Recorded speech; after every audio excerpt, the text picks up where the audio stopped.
Supposed to be traveling with me in December to Jamaica for my birthday. There we go. I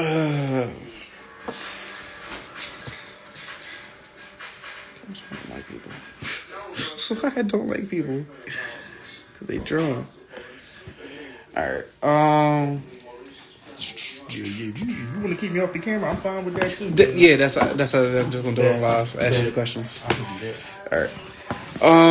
So last podcast I discussed that this episode will be different. I'll be doing Q&A with my father. A lot of people might not know we did not have the best relationship as me growing up, but now we're in a whole different place. So this podcast the title is repairing relationships broken or damaged, regardless. So we're here now. So the first question that I have is, what was going through your head when we first weren't on speaking terms? Honestly, it was a lot. I had a lot of anger that was actually in me at that time, and I guess not really thinking things through. It kind of showed in my actions and my mannerisms and stuff. But honestly, what was I thinking? It was just like, sad to say, at that time, I really wasn't thinking too much because, like I said, I was just so filled with anger at the time. That was the only thing I could really focus on. Frankly, me personally, I don't know what it is. It was like between battling school and dealing with that, it was just like everybody kept saying, "Oh, give it to understand the third." I just couldn't do it. I'm sorry. In reference to the anger part, yeah, I was an angry nigga. I can own that. It was a lot going on at that time, and I mean, it was a whole lot. But yeah, anger or do you win? Anger and pride is the two worst things to hold on to. I'm trying to tell you. All right. So the second question is, what advice or guidance did you receive that motivated you to extend the olive branch to mend the relationship?